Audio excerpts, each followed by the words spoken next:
Hello student, ये number system का हमारा 5th लेक्चर है। इसके पहले हमने क्या सीखा था? हमने सीखा था कि conversion of recurring decimal into fraction, है ना। इसके पहले लेक्चर में हम लोग ने ये सीखा था, ठीक है बेटा। तो नेक्स्ट लेक्चर का जो टॉपिक है अपना वो है finding rational number between two numbers. Exam में, बोर्ड एग्जाम में यानी स्कूल के एग्जाम में ये क्वेश्चन तो आता ही आता, नहीं कंपलसरी क्वेश्चन है जो आता है अपने एग्जाम में, ठीक है बेटा। क्लियर, समझ में आ गई मेरी बात? अच्छा, तो ये ना सर अपने क्वेश्चन ले लेते हैं तब अपने को समझ में आएगा कि टू नंबर के बीच में इरेशनल नंबर के साथ रैशनल नंबर कैसे निकालते हैं। सबसे पहली बात कि किसी भी दो नंबर के बीच में इनफाइनाइट रैशनल नंबर होते हैं ना, इनफाइनाइट रैशनल नंबर होते हैं। इस बात को अपन लिख लेते हैं, एक बार लिख लेते हैं, नोट पे डाल के लिख लेते हैं ना, लिख लेते हैं, ठीक है।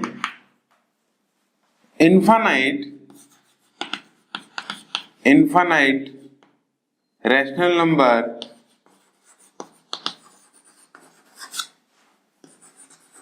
Are between two numbers.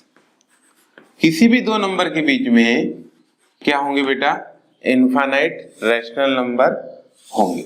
बात समझ में आ गई? क्लियर हो गया? ये बहुत ही यानी अगर एग्जामिनर ने हमसे ये कहा कि ये दो नंबर है, इनके बीच आप 5 रेशनल नंबर निकालो, इनके बीच में आप 10 रेशनल नंबर निकालो, इसके बीच में आप करोड़ रेशनल नंबर निकालो, तो हम मुस्कुराते हुए बोलेंगे हम निकाल सकते हैं सर। आप करोड़ क्या 10 लाख करोड़ बोलो, 20 लाख करोड़ बोलो, हम निकाल सकते हैं। क्यों निकाल सकते हैं? क्योंकि हमें पता है कि इनफाइनाइट नंबर होते हैं बिटवीन टू नंबर्स। किसी भी दो नंबर के बीच में इनफाइनाइट रैशनल नंबर होते हैं, तो इसका कोई टेंशन ही नहीं था।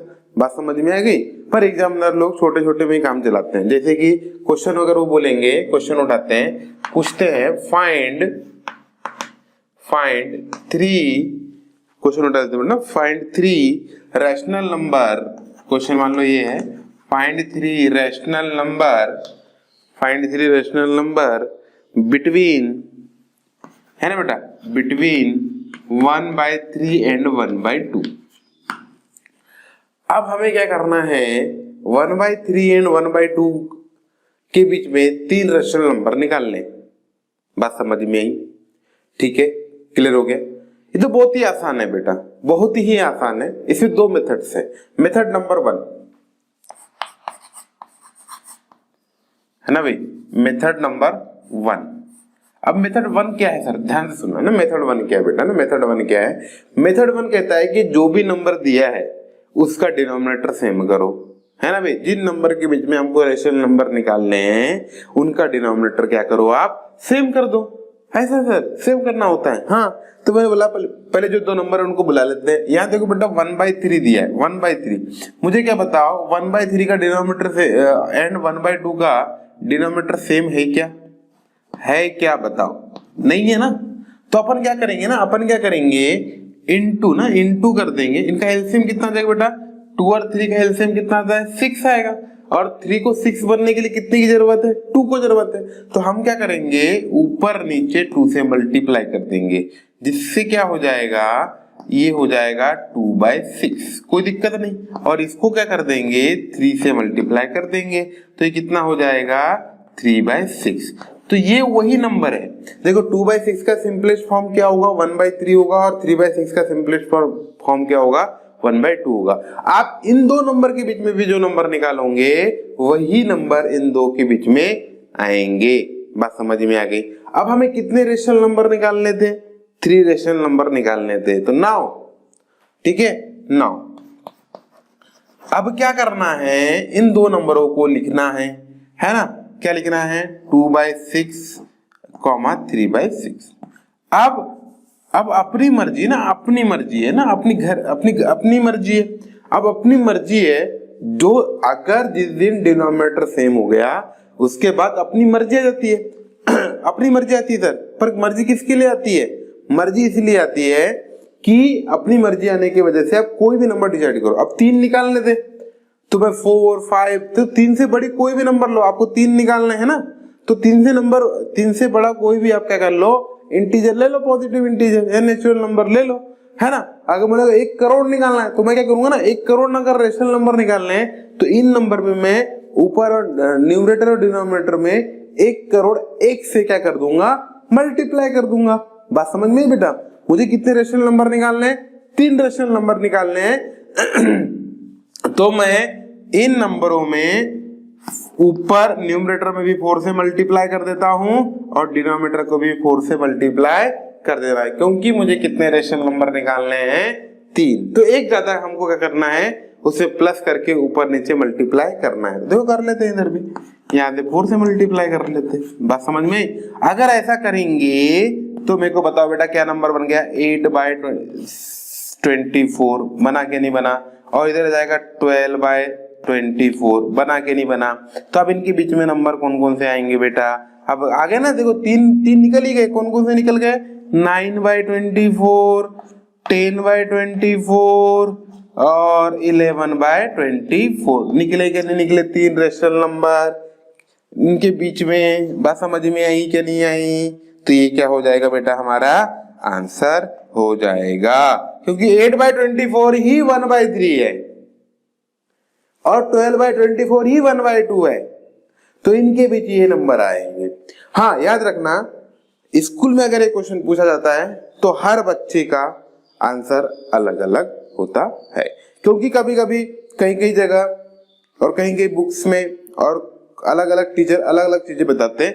अभी देखिए मैंने 4 से मल्टीप्लाई कर दिया, किसी की इच्छा हुई वो 5 से मल्टीप्लाई कर लेगा, किसी की इच्छा हुई तो 10 से मल्टीप्लाई कर लेगा, किसी की इच्छा हुई तो वो 1 करोड़ से मल्टीप्लाई कर लेगा, तो उसके आंसर भी अलग आएंगे, पर नंबर तो उसके बीच में रहेंगे ना। उन्होंने थोड़ी पूछा है कि कौन से, ए नहीं आएगा ना, ए नहीं आएगा, इनफाइनाइट नंबर होते हैं बेटा, इनफाइनाइट में 3 कोई भी नंबर आ सकते हैं ना, तो सबका आंसर अलग भी हो सकता है। तो ऐसा आप घबराने की जरूरत नहीं रहती कि मेरा आंसर अलग आ रहा है और उसका आंसर अलग आ रहा है ना, ऐसा टेंशन लेना ही नहीं है अपने को। बात समझ में आ गई, ठीक है। आगे चलते हैं आगे। अच्छा मेथड 1 है ना, मेथड 2 देख लेते बेटा, तो मेथड 2 देख लेते हैं। अब मेथड 2 क्या होती है ना, मेथड 2 थोड़ी लॉन्ग मेथड है। मतलब कि देखो ना, कोई भी नंबर है ना, कोई 2 नंबर है, उनके बीच का जो नंबर है ना, वो हमेशा उन दोनों के मीन होगा, ना, दोनों का सम डिवाइड बाय 2 होगा ऑलवेज। यानी सर आप ये कहना चाह रहे हैं, मान लो कोई भी 2 नंबर है, 3 और 4 है, तो 3 और 4 जो है इसके बीच में हमेशा 3 + 4 डिवाइड बाय 2 नंबर आएगा। बात समझ में आ गई। तो ये भी एक मेथड है। क्लियर हो गया कि हम क्या करते हैं ना, तो a + b/2 निकालेंगे। मतलब फर्स्ट नंबर अगर हमको निकालना है, तो फर्स्ट नंबर जो होगा, जो गिवन नंबर है उनका क्या करो, सम करो और डिवाइड बाय 2 कर दो। बात समझ में। तो क्या हो जाएगा, 1/3 + 1/2 कितना होता है बेटा, इधर 2 5/6 होता है कि नहीं होता है, और डिवाइड बाय क्या है, 2 है, तो 2 मल्टीप्लाई हो जाएगा किससे, 5 से, तो आंसर आ जाएगा 10/6। देखो 10/6। बात समझ में आएगी, समझ में। तो 10/6 भी क्या होगा, इसमें ये नंबर होगा। क्लियर हो गया। अच्छा अब 10/6 किसके बीच में आ गया बेटा, 1/3 एंड के बीच में कौन आ गया, 10/6 आ गया। बात समझ में आएगी, समझ में। अब मुझे बताओ, इन दोनों नंबर के बीच में जो आदमी होगा वो इस और इसके बीच में भी होगा कि नहीं होगा। अरे भाई इसके बीच में जो होगा तो वो 1/3 और 1/2 के बीच में भी होगा कि नहीं होगा। सर क्या बोल रहे हैं आप, हाँ बेटा देखो ना, अगर 1/3 और 10/6 के बीच में जो नंबर होगा वही 1/3 और 1/2 के बीच में होगा कि नहीं होगा। अरे बीच से मतलब है ना, अब इसके बाजू में चिपक के रहे या उधर बाजू में चिपक के रहे, इससे तो कोई लेना देना होता नहीं है। बीच में दिख रहा है यानी बीच में होना चाहिए, ठीक है। तो पहला नंबर तो इन दोनों के बीच में आ गया। सेकेंड नंबर कैसे निकलेगा बेटा, सेकेंड नंबर क्या करते हैं ना, इन दोनों के बीच का निकाल लेते हैं। तो सेकेंड नंबर इक्वल टू हो जाएगा हमारे पास, सेकेंड नंबर इक्वल टू हो जाएगा अरे आज गला थोड़ा था ना, ठीक नहीं लग रहा है। सेकेंड नंबर हो जाएगा 1/3 प्लस 10/6 डिवाइड बाय 2। बात समझ में आएगी बेटा। आगे चलते हैं। तो ये अगर हो जाता है तो ये क्रॉस कर लेंगे तो कितना हो जाएगा, ये 6 और 3 का एलसीएम कितना आ जाएगा बेटा, 6 आ जाएगा, है ना। 12/6 आ जाएगा, 12/6 आ जाएगा, ठीक है। डिवाइड बाय 2, तो ऊपर आ जाएगा, इसको 2 से मल्टीप्लाई करना पड़ेगा। 10 में से गलत हो गया बेटा अपना, 2 और 3 5, 5/6, ठीक है ना। अरे हाँ, ये मल्टीप्लाई का होगा, 10/12 आएगा बेटा, सॉरी ना गलती हो गई, 10/12 आ जाएगा, ठीक है, क्लियर हो गया। हाँ, तो यहाँ पे कितना आ जाएगा, फिर यहाँ पे आ जाएगा, कुछ मिस्टेक हो रही है क्या अपनी, दोनों का सम ही तो करा मैंने, दोनों का सम कितना होता है 1/3 प्लस 1/2, ठीक है, 2 क्रॉस मल्टीप्लाई, तो 5/6 हो जाएगा, 5/6 डिवाइड बाय 2, तो 5/6 डिवाइड बाय 2, तो ये 2 इससे डिवाइड में ही है, तो मल्टीप्लाई हो जाएगा, तो 5/12 हो जाएगा ना, 5/12 आ जाएगा बेटा। यहाँ थोड़ा सा अपनी मिस्टेक हो गई, कैलकुलेशन मिस्टेक हो गया, ठीक है, तो यहाँ पे क्या हो जाएगा 5/12 आएगा, 5/12 आ जाएगा। बात समझ नहीं, समझ में, आगे चलते हैं ना, आगे चलते हैं, तो यहाँ भी क्या हो जाएगा ना 5/12 आ जाएगा, तो यहाँ पे हो जाएगा 5/12 आ जाएगा बेटा, है ना, 5/12 आ गया, तो 5/12 आने से क्या हो जाएगा कि ये जो है ना ये 5/12 हो जाएगा, और 5/12 हो जाने से, नहीं यहाँ क्या 5/12 आएगा, यहाँ थोड़ा सिंप्लीफाई करेंगे, इसका एलसीएम आ जाएगा 12 और को 4 से, तो 9/12 आ जाएगा, क्या आ जाएगा बेटा 9/12 आ जाएगा, तो ये कितना हो जाएगा 9/24 आ जाएगा, 9/24, तो सेकंड नंबर क्या आ गया बेटा 9/24 आ गया। अपने पास 2 नंबर निकल गए ना, इसको हम ऐसा भी लिख सकते थे ना 1/3, 9/24, 5/12, 1/2, बात समझ में ही, समझ में, ऐसा हो जाएगा, ठीक है। अब थर्ड नंबर ना, थर्ड नंबर क्या होगा ना, अगर इन दोनों के बीच में भी जो नंबर निकालेंगे ना, इन दो नंबर के बीच में जो नंबर आएगा, it is also between 1/3 and 1/2, बात समझ में बेटा। तो आगे कर लेते हैं, थर्ड नंबर की बात कर लेते हैं, थर्ड नंबर ले लेते हैं, तो थर्ड नंबर क्या हो जाएगा 5/12 प्लस 1/2 डिवाइड बाय 2 आ जाएगा बेटा, डिवाइड बाय क्या आ जाएगा 2 आ जाएगा, बात समझ में। फिर इसका एलसीएम ले लेते हैं, तो इसका एलसीएम हो जाएगा 5 + 6 डिवाइड बाय 12 आ जाएगा, तो ये कितना हो जाएगा इंटू 2 हो जाएगा, तो ये हो जाएगा 11/24। तो हमारे पास तीनों नंबर आ गए हैं, फर्स्ट नंबर है 5/12, ठीक है, दूसरा नंबर है 9/24 और थर्ड नंबर है 11/24। और ना कोइंसिडेंट है कि यहाँ जो आंसर है ना बेटा, वही आंसर यहाँ भी दिखाई दे रहे हैं। देखो 11/24 दिखा, 9/24 दिखा, फिर इसे अरे 2 से कर लो ना मल्टीप्लाई, तो 10/24 भी हो जाएगा, ये कोई दिक्कत की बात नहीं है ना। मतलब ये आपको समझ में आ गया होगा कि हम लोग किसी भी दो नंबर के बीच में रेशनल नंबर कैसे निकालते हैं। उम्मीद है कि आपको समझ में आया होगा।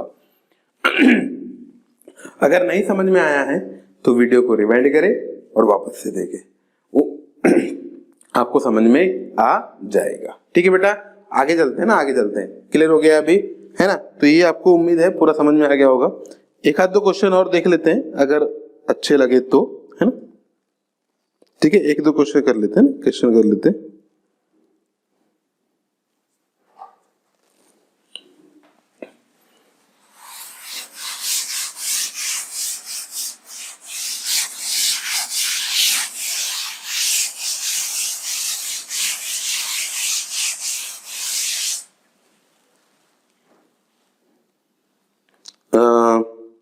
क्वेश्चन है, find fraction, find a fraction है बेटा, find a fraction between 3/8 and 2/5, 3/8 and 2/5। ये क्वेश्चन है। अब फ्रैक्शन निकालना है बेटा। क्या निकालना है? अब फ्रैक्शन मतलब एक ही नंबर निकालना है। अगर एक ही नंबर निकालना है सबसे बेस्ट तो यही है कि फर्स्ट ही नंबर निकालना था, तो फर्स्ट एक ही नंबर निकालना है तो क्या करें, दोनों फ्रैक्शन का सम कर दो, कोई भी उनका क्या कर दो, सम कर दो और डिवाइड बाय क्या कर दो बेटा, 2 कर दो। तो उनका सम करके डिवाइड बाय 2 कर लेते हैं ना, तो क्रॉस मल्टीप्लाई कर लेते हैं। तो 15 प्लस कितना हो जाएगा 16 डिवाइड बाय 8 5 या 40, है ना, इंटू 2, क्योंकि डिवाइड में 2 था। 16 और 15 कितना हो जाएगा 31/80। ये आपका क्या आ गया बेटा, आंसर आ गया, है ना, आंसर आ गया। तो ऐसे आप लोग क्या कर सकते हैं, नंबर निकाल सकते हैं। मैंने क्या क्या बताया, अगर हमको कोई भी दो नंबर दिया रहा और उनके बीच हमको रेशनल नंबर निकालने हो, अगर नंबर फ्रैक्शन में दिया है तो सबसे पहली बात है कि उसका डिनोमिनेटर क्या होना चाहिए, सेम होना चाहिए। तो फर्स्ट काम हमको जो भी नंबर गिवन होंगे, चाहे इंटीजर्स में तो भैया उनका डिनोमिनेटर सेम ही होता है, डिवाइड बाय 1 ही होता है, उसमें तो कोई टेंशन वाली बात ही नहीं है। पर अगर ऐसे नंबर दिए हों तो हम क्या करेंगे, पहले डिनोमिनेटर क्या करेंगे, सेम करेंगे। पहली मेथड बता रहा हूँ, ठीक है। फिर डिनोमिनेटर से सेम करने के बाद हमको कितने नंबर निकालने हैं, क्वेश्चन वाला बोलेगा ना find 4 number, find 3 number, find 10 number, ऐसा नंबर बोलेगा। तो हम क्या करेंगे ना, जो नंबर गिवन है उन्हीं को उसमें +1 करके उन्हीं नंबर में न्यूमरेटर और डिनोमिनेटर में मल्टीप्लाई कर लेंगे, और जब मल्टीप्लाई करने के बाद आपको दिख जाएगा कि इसके बीच में इतने नंबर है। और सेकंड मेथड क्या होती है, कोई भी दो फ्रैक्शन दिए हैं तो उनके बीच का, उन दोनों का सम डिवाइड बाय 2 है ना, उन दोनों का अर्थमेटिक मीन निकाल लो। तो उनका अर्थमेटिक मीन भी क्या होता है, उन दो नंबर के बीच में वो रेशनल नंबर आएगा। बात समझ में आई? तो उम्मीद है इसमें ज्यादा कोई टेंशन वाली बात नहीं है, ऐसे ही निकालते हैं हम लोग रेशनल नंबर किसी दो नंबर के बीच में। तो ये लेक्चर छोटा सा रहेगा, ज्यादा कोई बड़ा नहीं है, फिर भी अच्छा है। तो ये टॉपिक अपना कवर होता है, ठीक है बेटा। कोई डाउट हो, कोई दिक्कत हो तो कमेंट बॉक्स में लिखिए। Thank you.